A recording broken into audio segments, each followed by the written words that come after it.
pour partir la journée du bon pied. Au 98.5 Montréal, vous écoutez L'Agacé le matin. Donald Trump was fired by 81 million people. We're a failing nation. We're a nation that's in serious decline. And she has destroyed our country. She is Biden. You're not running against Joe Biden, you're running against me.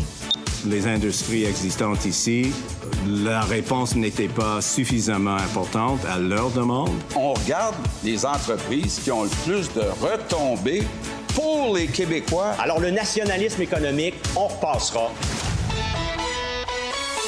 Voici Patrick Lagacé. Mercredi le 11 septembre 2024. Merci d'être là. On commence par une météo avant le tour d'horizon de l'actualité. Aujourd'hui, c'est une autre magnifique journée qui nous attend. Du soleil, pas de nuages, 25 degrés. Jeudi et vendredi, ce sera comme aujourd'hui, du soleil dans un ciel bleu, un peu plus chaud demain et vendredi, 26 et 27 degrés. La fin de semaine qui s'annonce très belle, du soleil et quelques nuages. Donc, le tour d'horizon de l'actualité commence. Je lève les yeux vers LCN. On apprend que Fred Beauchemin, le député libéral, se lance officiellement dans la course au leadership. C'était déjà connu qu'il était intéressé, donc c'est officialisé. Débat Trump-Harris, c'était hier soir. Premier choc entre la candidate démocrate et l'ancien président républicain. Peut-être le seul choc, le seul débat qui aura lieu dans la campagne présidentielle. Consensus chez les analystes ici et ailleurs. Mme Harris a dominé. M. Trump n'a pas gagné ce débat-là. Même Fox le reconnaît. Sur la page d'accueil du site de Fox News, il y a un chroniqueur là, qui dit « M. Trump n'a pas gagné, c'est pas fini, mais il n'a pas gagné ce débat-là ». Je le souligne parce que c'est quand même assez rare que, même devant l'épreuve des faits, Fox soit critique face à M. Trump. Et à NBC, il y a un analyste qui avait un propos intéressant ce matin. Il disait que M. Trump est allé dans ce qu'on appelle la hot room. Après le débat, il est allé à la rencontre des journalistes. D'habitude, ce sont les adjoints de communication qui font ça. Il est allé là lui-même pour faire du spin, comme on dit, pour dire que c'était son meilleur débat. Ce qui est faux, c'est le signe que le débat là, ne s'est pas très bien déroulé pour lui. M. Trump a multiplié, encore une fois, les faussetés, comme par exemple dire qu'il y a des migrants qui mangent les animaux domestiques quand ils débarquent dans certaines villes, dans certains quartiers, les chiens et les chats. C'est faux. Son colistier, M. Vance, pousse sur ce bouton-là depuis 2-3 jours. D'autres faussetés qui ont été émises par M. Trump, on avorte des bébés après la naissance dans certains États où l'avortement est permis. Encore une fois, c'est faux. Ça fait des semaines et des mois que les républicains poussent sur ce bouton-là. Complètement faux. L'avortement a dominé les débats. Mme Harris a martelé justement ce thème-là en disant que si M. Trump était réélu président, il contribuerait à interdire l'avortement au niveau fédéral. Présentement, c'est la prérogative des États depuis une décision historique de la Cour suprême. Et on sait là que l'avortement, quand même si les républicains ont poussé pour un renversement de la décision historique de 1973, ils ont poussé longtemps, pendant des décennies là-dessus, pour que la Cour suprême revienne sur cette décision. Ils ont réussi à la faveur d'une Cour suprême dominée par les juges conservateurs, sauf que politiquement, depuis cette décision de la Cour suprême, ça nuit aux républicains. Ça motive beaucoup de femmes à s'engager politiquement, à voter contre des candidats républicains. C'est un problème, même dans les États rouges, là, pour les candidats républicains comme M. Trump. Je note aussi qu'il n'y a pas eu un mot ou presque sur l'environnement, non plus sur les fusillades dans les écoles. C'est comme si c'était rendu, ces fusillades dans la société américaine, dans les écoles en particulier. Il y en a eu une en Georgie la semaine passée. C'est comme si c'était rendu un événement météo, qu'on ne pouvait rien faire contre ça. Sur les armes, j'ignorais ça personnellement, je ne sais pas si vous le saviez, mais Mme Harris a dit pendant le débat hier qu'elle en a une. Elle en a une, semble-t-il, pour la protection personnelle. Et ça lui a permis de dire qu'elle et son colistier, Tim Walz, gouverneur du Minnesota, qui est un chasseur, sont tous les deux propriétaires d'armes. Mme Harris a quand même eu de la misère à s'éloigner du bilan de M. Biden. En tout cas, elle ne l'a pas revendiqué. Et les analystes disent souvent que c'est pas un mauvais bilan économique de M. Biden, mais cette perception que les choses étaient meilleures sous M. Trump. Elle l'a pas renié, mais disons qu'elle ne se colle pas sur le bilan de M. Biden. Et dans le rayon des choses moins importantes, disons-le quand même, Taylor Swift, la chanteuse la plus populaire de la planète, après le débat, a annoncé qu'elle appuyait Mme Harris. Ses fans sont très dévoués. Est-ce que ça peut faire bouger l'aiguille? Pas clair. Mais on sait qu'elle est instrumentalisée politiquement. Les fans de M. Trump, depuis des années, qui attaquent Mme Harris, elle n'avait jamais formellement appuyé les démocrates. Là, c'est fait. On va revenir sur tout ça avec Charles-Philippe David un peu plus tard à l'émission. Honnêtement, je pense que dans l'allocation des mégawatts jusqu'à date, les industries existantes ici n'étaient pas peut-être suffisamment importantes à leur demande. Et je pense qu'il faut rebalancer des choses. C'était Michael Sabia hier. Il est PDG d'Hydro-Québec qui témoignait à l'Assemblée nationale pour l'étude du projet de loi 69 sur tout ce qui va toucher le futur énergétique du Québec. Il y a une réforme qui avait été initiée par Pierre Fitzgibbon. Il a quitté, on le sait. Et c'est Christine Fréchette, en quelque sorte, la ministre qui le remplace, M. Fitzgibbon, qu'on surveillait. C'était sa rentrée comme super ministre. Elle a été jetée là-dedans sans trop de préavis. Donc, on la surveillait. On voulait voir comment elle allait défendre ce projet de loi en tant que nouvelle super ministre de l'Économie et de l'Énergie. Mais c'est Michael Sabia qui a volé la vedette, qui a pris le dessus du plancher parce qu'il a critiqué le gouvernement. C'est très rare qu'un PDG de société d'État fasse ça aussi ouvertement, aussi publiquement. Selon M. Sabia, on a trop privilégié au gouvernement Legault de nouvelles entreprises, souvent étrangères, pour l'allocation de blocs d'électricité plutôt que des entreprises existantes. Il a dit, faut rebalancer les choses.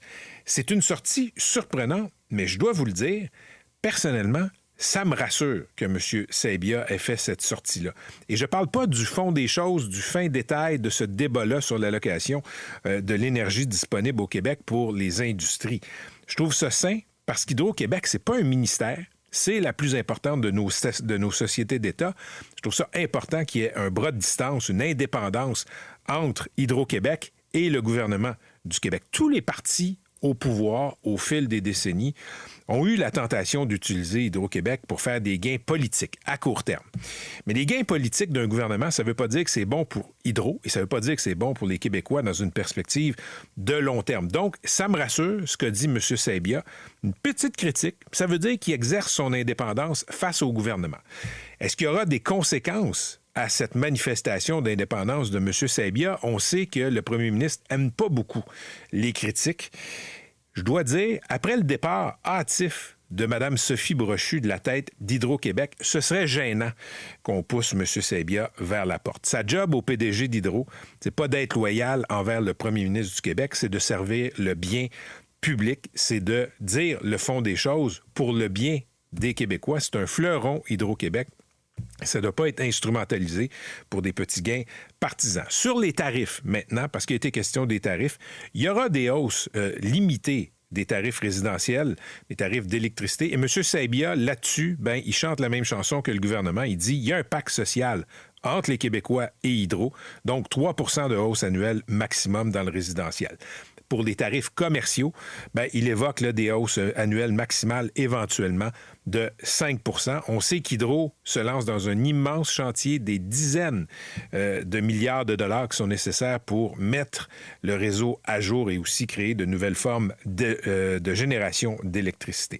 Mais pour les entreprises, quand même, le débat est lancé présentement. Est-ce que la grande entreprise doit, par exemple, payer plus que les petites? Le débat commence. On va y revenir un peu plus tard avec le professeur Pinault, spécialiste de l'énergie au HEC. Demain matin, même si les 38 recommandations étaient mises en place, si chacun ne connaît pas son rôle et si les gens ne travaillent pas en concertation et en collaboration, en cessant surtout, s'il vous plaît, de dire c'est pas dans ma cour, c'est dans la loi c'est dans la cour de la santé, c'est pas dans la cour de la police, c'est dans la cour de ci, il va falloir que les gens apprennent à se parler et à travailler en collaboration.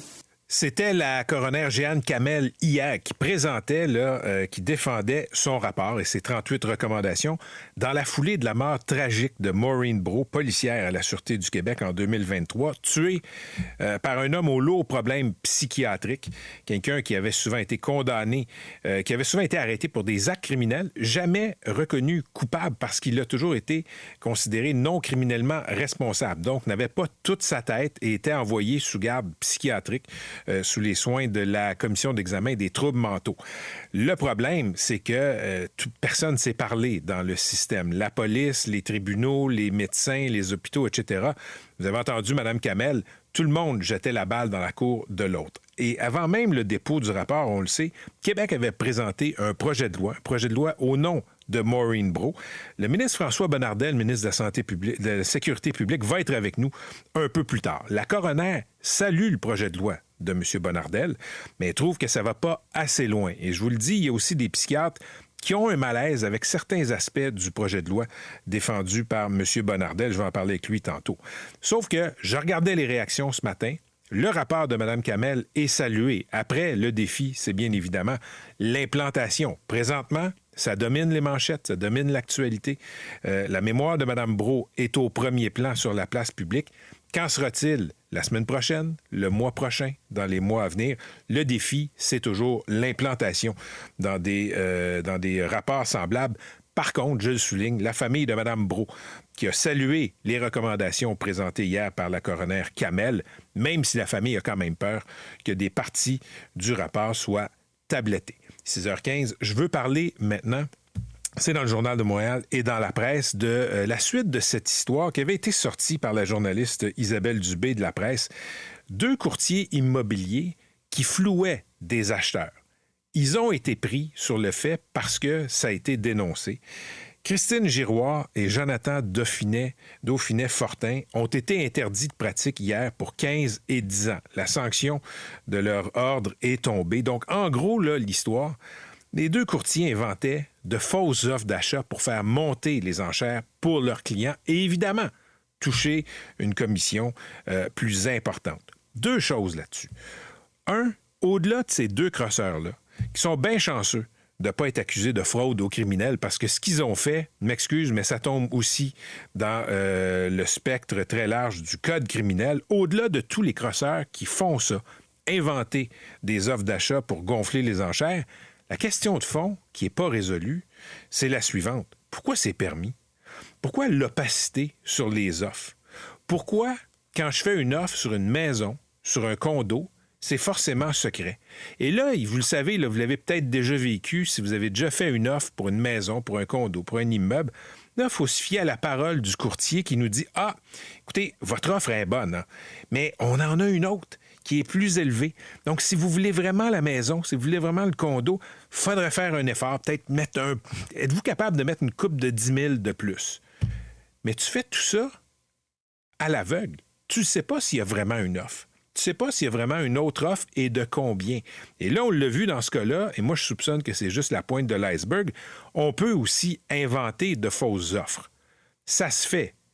Là, ça a été prouvé dans ce cas-là, mais il y a beaucoup de cas où ça n'a pas été prouvé. Donc, ça, c'est la première affaire. Si le législateur fait sa job, bien, si les offres ne sont pas opaques, si tout est transparent, bien, tu peux plus faire gonfler les enchères avec de fausses offres. Donc, sincèrement, je pense que le législateur aussi, le gouvernement du Québec, a une réflexion à faire là-dessus. Pourquoi est-ce que c'est permis? Dans le cas qui nous occupe, deuxième affaire, le duo de courtiers Giroir et Dauphinet-Fortin ont floué un acheteur de 40 000 $. Lui, il veut son dû. L'ironie, c'est que ces 2 fraudeurs-là ont été condamnés par leur ordre professionnel, des suspensions de 15 et 10 ans, donc, de pratique, des amendes de dizaines de milliers de dollars. Lui, son 40 000 $, bien, son dossier est toujours étudié par ce qu'on appelle le Fonds d'indemnisation du courtage immobilier. C'est toujours sous enquête. Lui, son argent, il ne l'a pas récupéré, même si on a prouvé qu'il a été floué de 40 000 $. Avouez que c'est un peu ironique. Je veux parler un peu de réseaux sociaux. On le sait, Au Québec, il y a un débat sur le temps d'écran des enfants. La prise de conscience, je dois le dire, là, elle est mondiale, sur l'effet des réseaux sociaux, des écrans, sur la psychologie, sur la psyché des enfants et des adolescents. Ça se poursuit un peu partout dans le monde. Et en Australie, ça a été annoncé hier, on va fixer un âge minimal pour se connecter aux réseaux sociaux, entre 14 et 16 ans. C'est un peu partout dans les médias aujourd'hui. Là, je suis tombé là-dessus. Dépêche de l'agence France Presse dans la presse. Le premier ministre australien, qu'est-ce qu'il dit? Bien, il dit des choses qui rejoignent ce que beaucoup d'experts, de scientifiques disent à propos du temps d'écran dans l'enfance et dans l'adolescence. Ça gruge le temps passé dans la réalité, au parc, dans le cours, dans les salles de sport, etc., à jouer avec d'autres jeunes. Et ça, pour les jeunes, pour les enfants, pour les cerveaux en développement, c'est essentiel pour la socialisation, pour le cognitif, pour les connexions dans le cerveau. Si vous jouez avec les autres, si vous interagissez avec les autres, même chez les enfants, si vous vous chicanez avec les autres, ça vous aide à vous construire comme personne, comme être humain. Et si ce temps-là est grugé par du temps d'écran, bien, c'est d'autres connexions de votre cerveau qui travaillent, mais qui ne se font pas aussi. On a souvent eu Dr Jean-François Chicoine ici à ce micro pour nous en parler, Dr Mélissa Généreux, aussi spécialiste en santé publique. Ce débat-là est en train de se faire. Est-ce qu'il faut le faire avec une interdiction comme en Australie? Je ne sais pas. Mais un peu partout, en France, aux États-Unis, on commence à se poser la question. Et ici, au Québec, bien, les travaux de la commission spéciale là, transpartisane de l'Assemblée nationale vont commencer ses travaux à l'automne. Un mot sur la politique fédérale avant de vous laisser. La retraite des libéraux en Colombie-Britannique, bien, elle se poursuit. L'ancien gouverneur de la Banque du Canada et d'Angleterre aussi, Mark Carney, s'est joint à l'équipe libérale comme conseiller économique. C'est assez particulier, je dois vous le dire, parce que M. Carney, il est vu comme un dauphin potentiel de M. Trudeau, même un rival. Si M. Trudeau s'en allait, M. Carney serait probablement sur les rangs, là, selon plein de spéculations, pour le remplacer. Ça, c'est une chose. L'autre affaire, c'est que les députés ne soutiennent pas vraiment M. Trudeau avec un enthousiasme délirant. À 60 % de désapprobation dans la population canadienne, ce serait un peu gênant, il faut l'avouer. Mais il y a quand même, ici et là, des députés qui disent « Ouais, écoutez, quand je vais dans ma circonscription, on me parle pas beaucoup de M. Trudeau. Si on m'en parle, c'est pour dire qu'il devrait s'en aller, etc. » Et je veux juste vous dire un mot à cet égard-là sur la députée libérale Alexandra Mendez. Mme Mendez a fait une sortie à Radio-Canada cette semaine en Colombie-Britannique en disant « Écoutez, moi, je ne veux pas qu'il s'en aille, là. Mais quand même, quand je me promène, les gens me disent qu'il devrait partir. » Disons que ce n'est pas un vote de confiance très, très enthousiaste de la part de Mme Mendez. Hier, on l'avait invitée. Lundi soir, on l'a contactée et on lui a dit « Voulez-vous venir nous parler de ça? » Entrevue pour mardi. Mme Mendez s'est engagée à venir. L'entrevue devait avoir lieu là, vers 7h45. On l'appelle. Elle ne répond pas. Pas de réponse. Bon. Parfait. Je vous l'ai dit, on devait l'avoir. Elle n'est pas venue. On a fini par la contacter. Notre équipe lui a parlé pendant la journée hier. Et l'explication de Mme Mendez, ça a été « Ah, écoutez, quand vous m'avez dit 7h45, je pensais que c'était 7h45, heure de Colombie-Britannique. Regardez, c'est une députée de la région de Montréal. Je pense qu'elle connaît l'émission.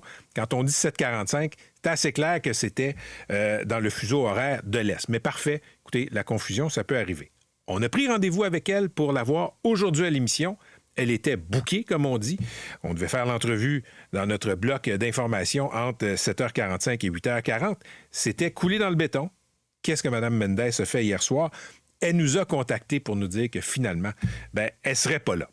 Écoutez, ce genre de courage-là qui est épisodique, c'est un petit peu embêtant. Si elle est capable de le dire à Radio-Canada, que M. Trudeau devrait s'en aller, elle devrait pouvoir le dire partout.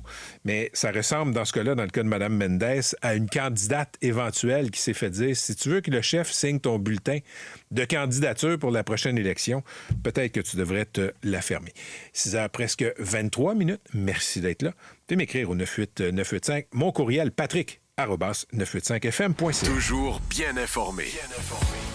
Au 98.5 Montréal. Voici Patrick Lagacé. Hier, aux États-Unis, c'était le premier, probablement le seul débat présidentiel entre la démocrate Mme Harris et le républicain, l'ancien président, M. Trump. La plupart des experts nous disent que M. Trump a perdu ce débat, que Mme Harris a fait bonne figure. Elle a tenu M. Trump sur la défensive, même sur le site de Fox News. Il y a une chronique là, bien en évidence qui soulignait le fait que M. Trump ne peut pas dire avoir gagné ce débat. Est-ce que ça va faire bouger l'aiguille? Est-ce que ça va avoir un effet dans les prochaines semaines vers la campagne vers l'élection présidentielle du 5 novembre? On en parle avec Charles-Philippe David, fondateur de la chaire Raoul Dandurand, président de l'Observatoire sur les États-Unis. Charles-Philippe, salut! Salut Patrick. Est-ce que tu partages, tu t'inscris dans ce consensus-là? Je vois que la plupart des experts disent que Mme Harris a gagné ce débat. Oui et non. Clairement, elle l'a gagné sur le fond, Patrick. Ça, c'est très clair. N'importe qui a écouté ça va dire que ses arguments étaient fondés. Les exemples qu'elle donnait étaient exacts. Elle ne se laissait pas aller dans des digressions et dans des mensonges comme son adversaire. Elle était solide, j'ai trouvé, au début un peu nerveuse, un peu stressée, mais on a vu qu'elle s'est raplombée vraiment très rapidement. Elle a paru beaucoup plus présidentielle et aux commandes vraiment des États-Unis que lui n'a pu le faire. Mais cela étant dit, je suis beaucoup moins optimiste que la plupart des experts et la plupart des observateurs de dire que cela, sans doute, a pu faire bouger le pot au début. On verra les sondages dans les prochains jours et tu as dit le mot-clé. C'est le seul mot-clé pour moi qui compte à ce stade, c'est celui des indécis. Ceux qui sont pro-Trump n'auront pas vraiment été convaincus que Mme Harris a gagné tant que ça, et ceux qui étaient démocrates et sont démocrates vont être convaincus, bien sûr, que Kamala Harris a gagné haut la main. Le problème est de savoir est-ce qu'une très minime frange de la population électorale, donc celle qui va voter, aura été influencée vraiment par ce débat pour résolument voter en faveur de Mme Harris. On peut le souhaiter, mais je pense pas qu'il y aura un mouvement de masse là, ou en tout cas une faveur électorale à Kamala Harris prononcée au cours des prochaines heures ou au cours des prochains jours. On verra, peut-être ce sera le cas, mais ça me surprendrait. Charles-Philippe, on va revenir sur 3 extraits, si tu permets, du débat. Là, ça permettra aux gens qui n'ont pas écouté le débat de se familiariser avec certains extraits. Abortion in the 9th month is absolutely fine. He also says execution after birth. It's execution, no longer abortion, because the baby is born, is okay. And that's not okay with me. Hand-selected 3 members of the United States Supreme Court with the intention that they would undo the protections of Roe v. Wade. And they did exactly as he intended. And now in over 20 states, there are Trump abortion bans, which make it criminal. Donc, l'avortement, parce que c'est ce dont il s'agit, là, a été au cœur des débats. Mme Harris a dit, écoutez, il a nommé beaucoup de juges conservateurs et ça a fait pencher la balance. Ça a permis à des États d'interdire carrément l'avortement. À quel point est-ce que ça peut influencer les prochaines semaines la question de l'avortement, Charles-Philippe? Patrick, d'abord, elle a gagné haut la main toute cette manche-là. J'ai trouvé que c'était même probablement, il y en a eu d'autres, on va les entendre, mais c'était probablement le moment, en tout cas au début, on va dire dans la première partie du débat, le moment le plus fort pour Kamala Harris. Et elle le regardait Donald Trump personnellement et s'exprimant comme femme sur l'avortement. C'était magistral ce segment-là. Je pense que c'est clair que l'effet que cela aura, à mon humble avis, ça va être de mobiliser l'électorat. Parce que c'est là le nerf de la guerre. Combien de gens ont écouté le débat? Déjà, il faudrait savoir ça. Et ensuite, combien de gens iront voter en fonction du débat? Alors, ça interpelle particulièrement les femmes qui constituent un bloc absolument monumental au sein de cet électorat. Et parmi donc les indécises et les indépendantes, est-ce que les arguments de Kamala Harris sur le libre choix des femmes pourraient être assez convaincants, effectivement, pour faire sortir le vote, comme on dit?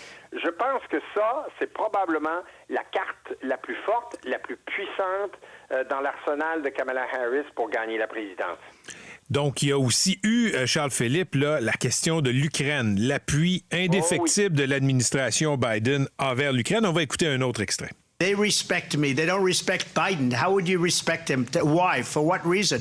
He hasn't even made a phone call in 2 years to Putin, hasn't spoken to anybody. I will get it settled before I even become president. Well, first of all, it's important to remind the former president you're not running against Joe Biden, you're running against me.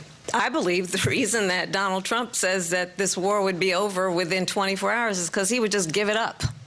And that's not who we are as Americans. Donc, M. Trump qui dit « Hey, M. Biden n'est pas respecté sur la scène internationale. Il n'a même pas appelé le président russe Vladimir Poutine depuis 2 ans. » Et Mme Harris lui a dit « Juste en passant, je ne suis pas le président Biden. » Et ça a été un moment fort, ça, quand même, cette réplique de Mme Harris. Absolument, absolument. Ça, c'est venu plus tard durant le débat. Ça a été vraiment du gros n'importe quoi de la part de Donald Trump. On avait le sentiment qu'il cherchait à peu près n'importe quel argument là, pour attaquer, évidemment, Biden, Harris. Et ça n'a convaincu absolument personne. D'abord, Patrick, il y avait un énorme mensonge au sein de cette discussion-là. Et d'ailleurs, David Muir, le journaliste, l'animateur de ABC, s'est retourné vers Mme Harris et lui a demandé de clarifier ce point-là quand Donald Trump l'a accusé quasiment d'avoir été négocié à Moscou directement avec Vladimir Poutine l'invasion de l'Ukraine. Est-ce qu'on peut imaginer plus énorme que ça? Et là, Mme Harris a dit, voyons donc, c'est n'importe quoi. Sûr que non. Et de rendre l'administration Biden coupable de l'invasion de l'Ukraine, là, c'est un peu fort de café. Et de dire surtout que lui, évidemment, non seulement l'invasion n'aurait pas eu lieu, mais qu'il réglerait ce conflit en 24 heures, ça relève de la pensée magique. Et j'ai trouvé ça particulièrement amusant lorsqu'il a attaqué Mme Harris en disant « Si l'Ukraine a été envahie, Mme la vice-présidente, c'est parce que vous êtes sorti tout croche de l'Afghanistan. » Alors, elle lui a rappelé « C'est votre accord qu'on a mis en œuvre. C'est vous qui avez signé cet accord-là de sortie de l'Afghanistan. » Alors, disons que les demi-vérités, les faussetés affirmées par Donald Trump hier étaient absolument incroyables. Il reste une 50aine de jours avant l'élection présidentielle. Charles Philippe, ça aura lieu le 5 novembre prochain. Qu'est-ce qui va faire bouger l'aiguille d'un côté ou de l'autre? Parce que quand on regarde les sondages, sont vraiment au coude à coude, les deux, là. Et c'est vraiment là qu'on aura le baromètre du résultat de ce débat.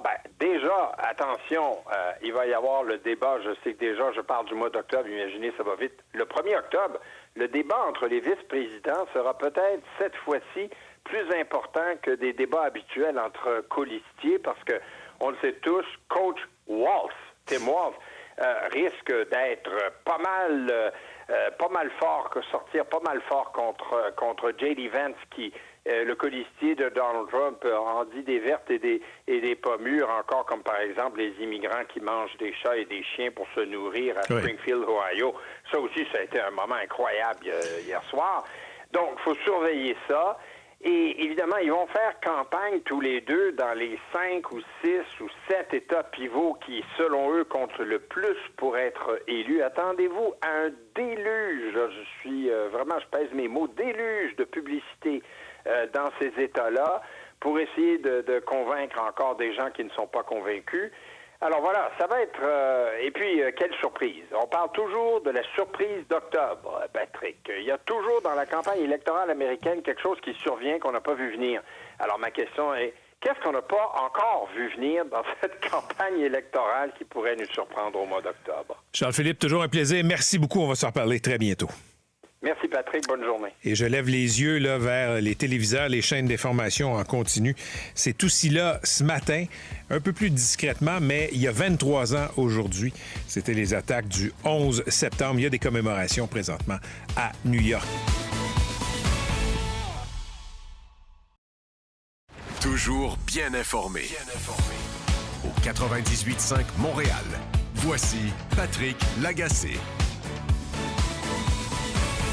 C'est une grosse semaine au chapitre de l'intersection entre la sécurité publique et les troubles de santé mentale. La coroner Jeanne Kamel, qui a déposé cette semaine ses 38 recommandations pour éviter un drame comme celui qui a coûté la vie à la policière Maureen Brault, qui a été attaquée à coups de couteau en 2023 par un homme troublé, un homme qui avait passé une partie de sa vie avec des troubles psychiatriques. Donc ça, c'est une chose. Et dans la foulée, il y a le projet de loi 66, surnommé justement projet de loi Maureen Brault, qui est porté et défendu par François Bonnardel, justement, pour contribuer à éviter des drames de ce genre. Le ministre de la Sécurité publique, François Bonnardel, est avec nous. Monsieur le ministre, bonjour. Bonjour, M. Lagacé. D'abord, peut-être expliquer aux gens comment vous avez reçu les 38 recommandations de la coroner Jeanne Kamel. Bien, on se doutait un petit peu. Pour ceux qui nous écoutent, il faut comprendre que c'est le deuxième rapport que la coroner Kamel dépose suite, malheureusement, à un triple homicide en août 2022. Il y a eu une enquête publique qui a démarré quelques semaines plus tard. Un premier rapport qui a été dévoilé en février 2024. Et comme vous l'avez mentionné, la tragédie de la policière Maureen Brault, puis un autre rapport qui a été dévoilé. Puis quand on regarde les deux rapports, il y a 2 points pour nous qui sont immensément importants. Au-delà des 38 recommandations, il y a 2 points qui ressortent fortement. C'est le manque de communication entre les différents partenaires, les équipes médicales versus les policiers, et le suivi par la suite que ces personnes non reconnues criminellement responsables ont à faire avec l'équipe médicale, exemple, pas consommer de boisson, pas consommer de drogue, ne pas déménager, exemple, ou autre.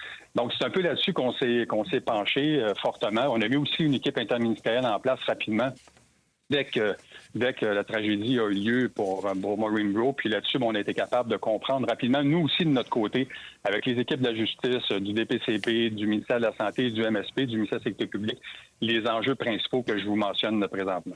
OK. Dans le projet de loi 66, qui est le projet de loi Maureen Brault, là, que vous aviez déjà déposé avant même que la coroner dépose son rapport, il y a un aspect qui, je dois vous le dire, là, titille un peu des psychiatres à qui j'ai parlé. C'est l'aspect sur les agents de liaison pour faire le lien entre les corps de police et les équipes médicales.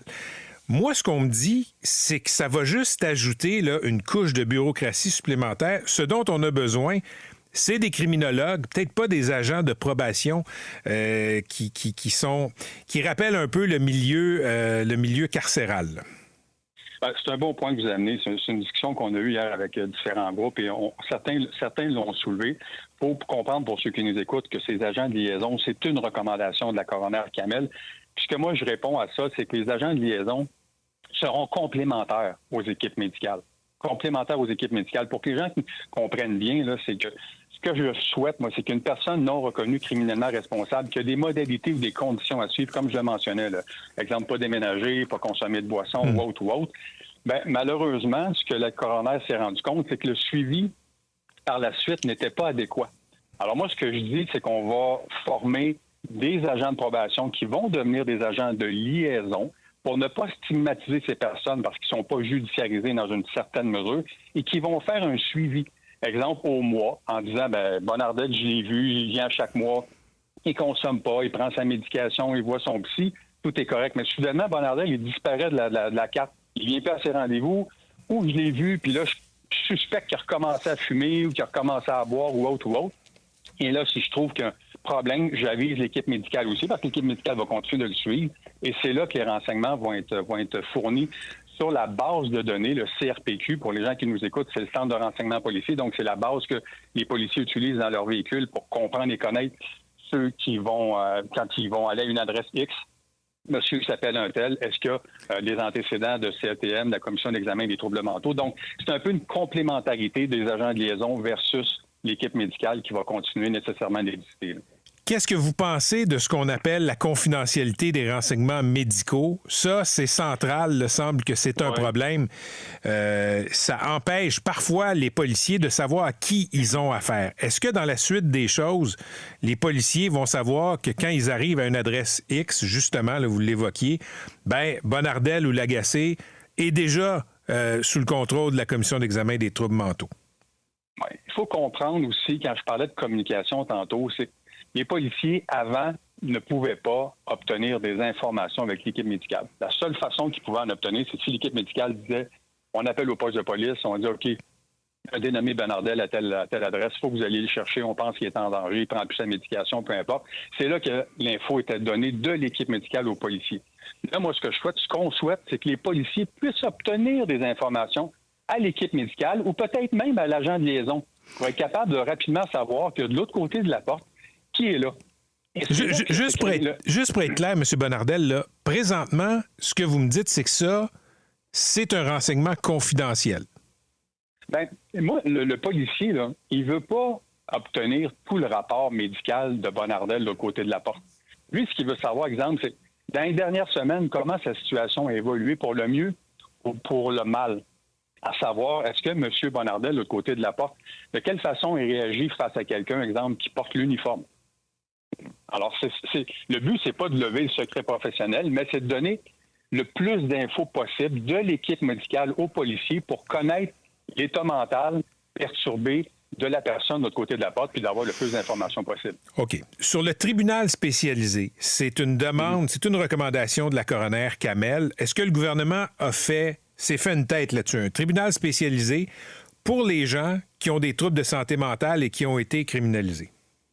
Je le disais hier, là, d'entrée de jeu, le rapport a été déposé, voilà, 48 heures. Oui. Il y a plusieurs recommandations qui me touchent, qu'on répond. Il y en a d'autres qui touchent mes collègues à la justice, à la santé. Comme je le mentionnais, donnez-nous le temps là, de bien évaluer la situation pour être capable de voir de quelle façon le ministère de la Justice et le ministre de la Justice vont réagir face à cette demande de tribunal spécialisé. Mais nécessairement, on doit rester ouvert à ces recommandations et bien les étudier.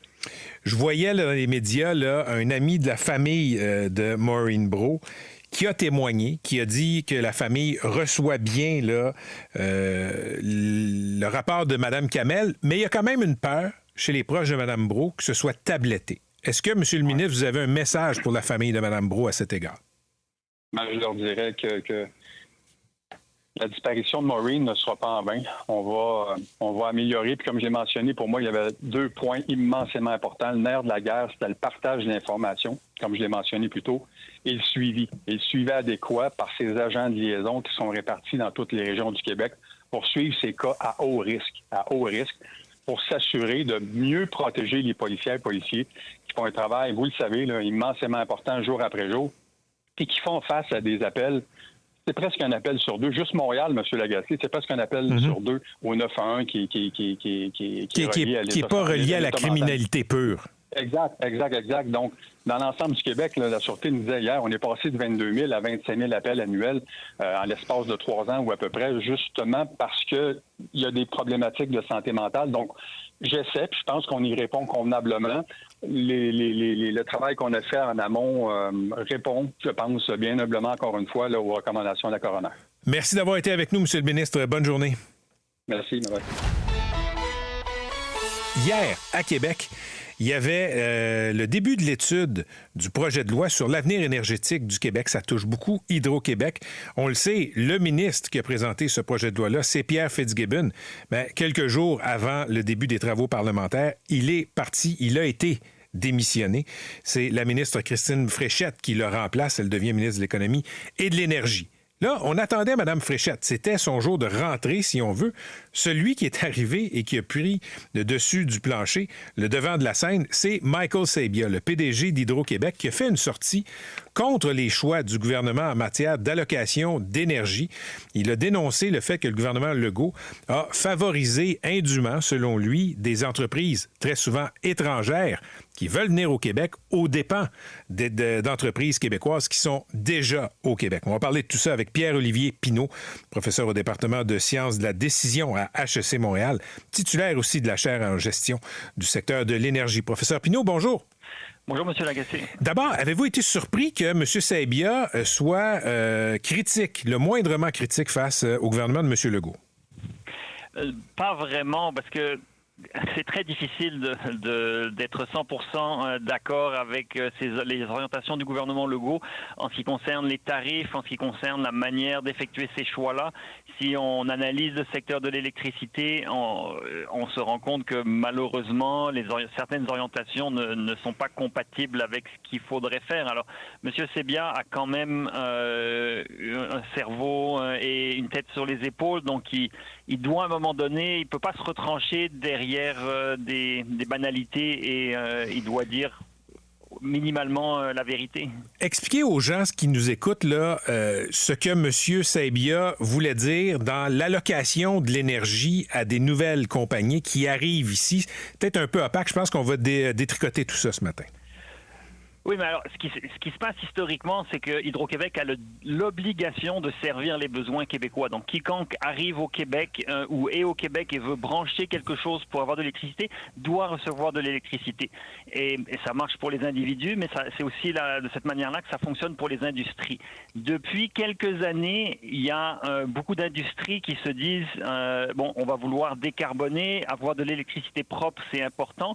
Et le Québec, avec ses bas prix d'électricité, devient un endroit très attrayant pour avoir de l'électricité propre, sans émissions de gaz à effet de serre, à bas coût. Alors, il y a eu beaucoup de demandes d'industries étrangères ou de compagnies étrangères pour venir s'installer au Québec. Ce qui est nouveau, parce qu'il y a 10 ans, il n'y avait pas ça. On a eu l'aluminium, qui est venu s'installer au Québec pour l'électricité à bas prix, mais ça fait longtemps, et il y a 10 ans, il n'y avait pas vraiment d'industrie qui se présentait. Là se pose le problème, c'est que s'il y a beaucoup d'industries qui veulent venir, on n'aura pas assez d'électricité pour toutes ces industries-là. Et en plus, on a les industries d'ici qui utilisent du gaz naturel ou des produits pétroliers, qui cherchent des moyens d'électrifier leur procédés. Et dans beaucoup de cas, ça peut se faire. Et elles veulent aussi avoir davantage d'électricité. Mais on n'a pas toute cette électricité pour les nouveaux consommateurs. Et Hydro-Québec, qui a l'obligation de servir, ne peut pas servir tout le monde. Et c'est là où le gouvernement de M. Legault a dit c'est nous qui allons décider qui va avoir de l'électricité. Et c'est là où les choix de blocs d'énergie deviennent assez politiques, parce que c'est sur le bureau du ministre. Et lui, il dit là, il avait 1000 mégawatts dans un premier temps à distribuer à des industries et il a choisi Norvolt, il a choisi une dizaine d'autres compagnies qui ne sont pas toutes des compagnies québécoises. Et c'est un petit peu ça la tension, c'est est-ce qu'il faut faire venir des nouvelles compagnies ou est-ce qu'il faut servir les intérêts des entreprises déjà établies au Québec pour leur fournir davantage d'électricité? Professeur Pinault, la réplique de François Legault s'est pas fait attendre. Il a dit, écoutez, oui, on a fait des choix politiques, mais nous, on favorise les entreprises qui vont donner des emplois payants aux Québécois. Est-ce qu'on sait si dans les faits, c'est vrai? C'est-à-dire que là où on a donné de l'énergie à ces nouvelles compagnies, c'était vraiment pour des emplois plus payants que les emplois qu'on retrouve dans des compagnies qui n'ont pas eu leurs allocations d'énergie. Mais c'est un pari, ça, parce que quand on regarde les entreprises qui ont reçu des blocs d'énergie comme Norvolt, aujourd'hui, Norvolt, il n'y a pas beaucoup d'emplois qui sont associés à Norvolt au Québec. Alors, c'est peut-être que dans le futur, il y en aura des emplois plus payants, mais aujourd'hui, il n'y en a pas. Quand on regarde les autres compagnies, il y a TES Canada qui a reçu un bloc d'énergie, le deuxième plus gros. Il y a Greenfield Global avec un projet Greenfield Global est déjà installé au Québec, donc c'est déjà de l'expansion d'activités existantes. Donc, on ne sait pas. Souvent, quand on a des entreprises d'ici qui sont implantées, c'est pour s'assurer que des emplois restent et puis que la compagnie puisse croître dans des circonstances décarbonées. Mais M. Legault a fait le pari d'avoir des nouvelles industries. C'est difficile de dire. Pour l'instant, quand on regarde du côté de la filière batterie, ça ne marche pas aussi bien qu'on aurait pensé, mais la filière n'est pas morte non plus. Merci d'avoir été avec nous, M. Pinault. On va se retrouver, on va se reparler très bientôt, j'en suis certain. Bonne journée. Bonne journée à vous. Au revoir.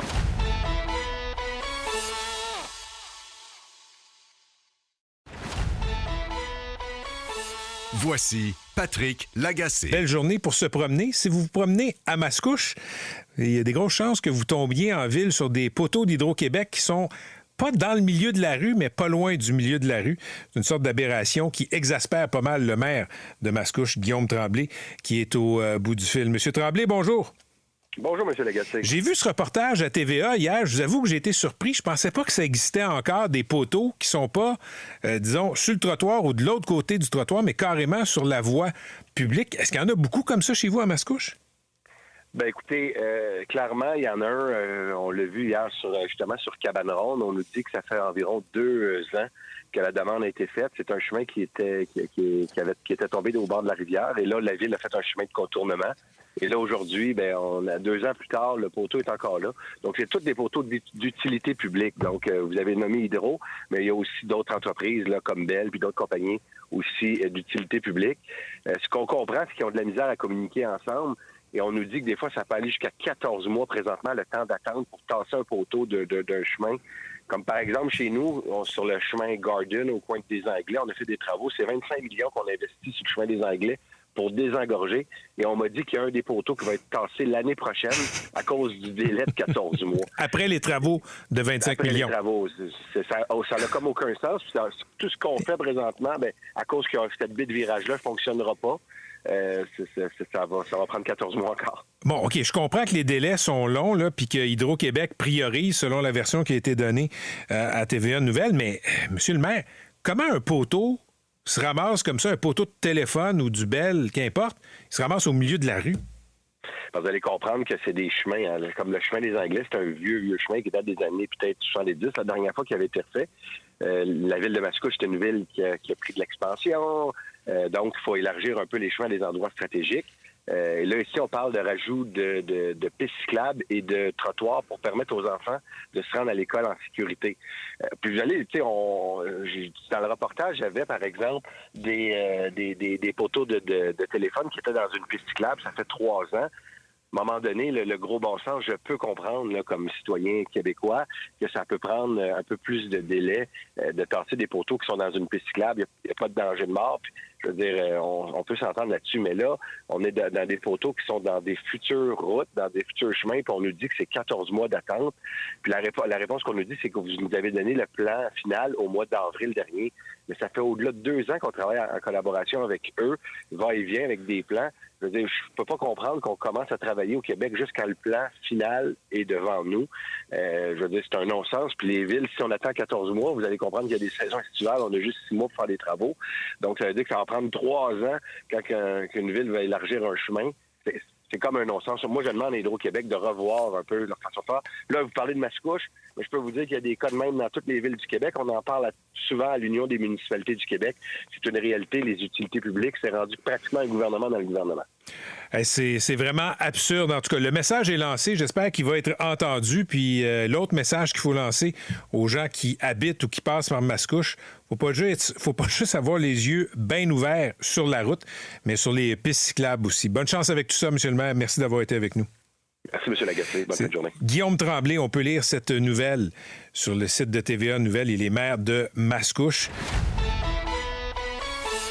Dans une affaire épouvantable, une femme du nom de Gisèle Pélicaud, elle a choisi de se révéler au monde dans ce procès-là. Elle a été violée par une 50aine d'hommes, dont son mari. Le mari qui organisait ces viols-là, on le sait, si vous avez suivi ça, pendant qu'elle dormait. C'est-à-dire qu'il l'assommait avec des drogues extrêmement puissantes. Elle dormait, elle était assommée, complètement paf, comme on dit. Et là, M. Pélicaud, Dominique Pélicaud, faisait venir des hommes qui recrutaient sur un site de réseaux sociaux, justement, à des fins sexuelles. Et il les invitait à avoir des relations sexuelles avec sa femme, des viols. Faut le dire quand même, là. Et c'est une affaire qui secoue la France. C'est une affaire qui secoue des gens partout dans le monde. La preuve, on en parle ici. Le procès est commencé. Et hier, il y a des experts et des psychiatres qui sont venus faire le portrait de l'accusé Dominique Pélicaud, qui n'assiste toujours pas là, à son procès aujourd'hui. Il a dû quitter pour des problèmes médicaux. Plus tôt, avant l'émission, j'ai parlé à Katia Chapoutier. Elle suit le procès, elle est journaliste, pigiste et réalisatrice. Je lui ai d'abord demandé qu'est-ce qu'on a appris hier sur l'accusé. Alors, on a appris que l'homme souffrait d'un véritable clivage lié aux différents traumatismes de son enfance. Qu'est-ce qu'on entend par clivage? C'est en gros 2 personnalités qui cohabitent, 2 faces d'une même pièce. Il y a cette apparence a priori normale, de bon père, de personnes extrêmement attentives, et puis que toute sa famille connaît. Et puis il y a l'autre phase avec toutes ces perversités. Et ce que nous ont dit les psychiatres, c'est qu'il avait énormément de perversités. Il nous a fait toute une liste: le fétichisme, le voyeurisme, cette obsession donc de violer quand la personne est proche du coma, qui n'est pas très loin de la nécrophilie. Et le docteur Bensoussan disait qu'il y a à peu près toutes les déviances, sauf celle de la domination, car dans les rapports de dominé-soumis, en général, la personne dominante prend soin de la personne soumise, et clairement, ça n'était pas le cas. Nous avons eu également hier le compte-rendu de la suite de l'enquête des autres accusés, et c'était une litanie absolument effroyable de tous les méfaits organisés avec chacun. Et ce qui était particulièrement effroyable dans le discours du commissaire, c'est qu'il citait les noms des dossiers numériques dans lesquels étaient gardées les vidéos. Et c'était absolument immonde. Il n'y a pas d'autre mot. Tout le monde est ressorti absolument bouleversé. Quels étaient ces noms? Vous dites que les noms des fichiers informatiques documentant les viols étaient immondes. Quels étaient-ils?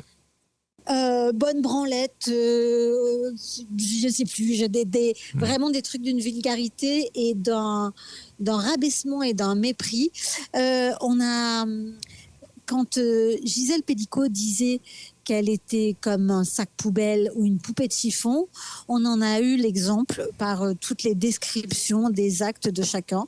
Les vidéos n'ont pas encore été diffusées, mais la question se pose de comment diffuser ces vidéos, parce qu'ils ont tous qu'une peur, c'est que ces vidéos fuitent, puisqu'il y a la salle principale, la salle d'audience, mais il y a aussi l'autre salle où est rediffusé le procès pour le public. Donc, comment faire pour que ces vidéos soient à la fois montrées, mais qu'en même temps, elles ne soient pas diffusées au monde entier, en quelque sorte? Parce que déjà, parlant de fuite, Katia Chapoutier, la liste des noms et des photos des accusés a déjà fuité. Oui, alors ça, c'était très troublant ce week-end, cette fin de semaine sur les réseaux sociaux, et ça a eu des effets très directs. Bon nombre d'accusés en liberté ont été harcelés, des enfants ont été molestés à l'école, des proches ont été maltraités, et là, les parties civiles ont été très claires. Il est hors de question que ce genre de choses se passe, parce qu'ils considèrent que les familles des accusés sont comme eux des victimes.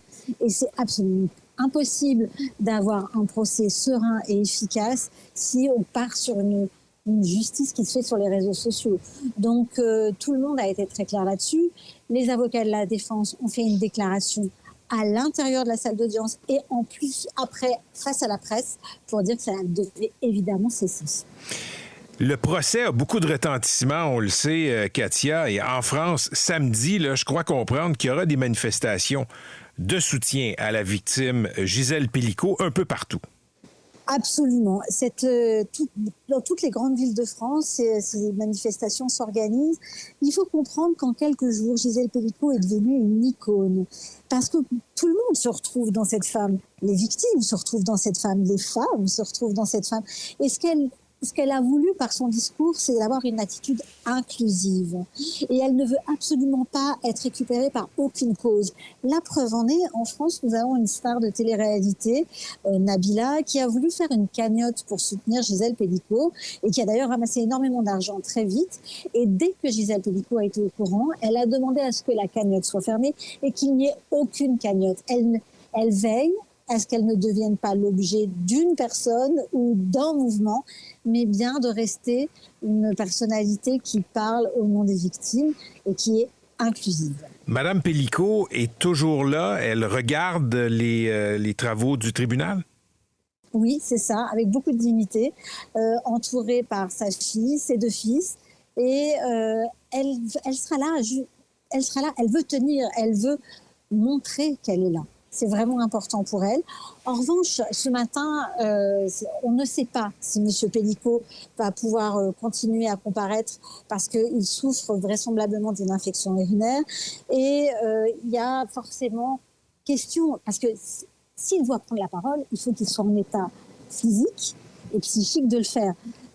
Et donc, cet après-midi, va être diligentée une expertise pour savoir s'il est à même de comparaître dans les 3 jours à venir. Et les parties civiles ont fait savoir qu'ils étaient tout à fait d'accord avec cette expertise parce que eux aussi veulent entendre la parole de Dominique Pélicot, mais pas à n'importe quel prix et dans des conditions correctes. Katia, merci beaucoup pour cette correspondance. Je vous souhaite une bonne suite de couverture là-bas à Avignon. Merci, au revoir.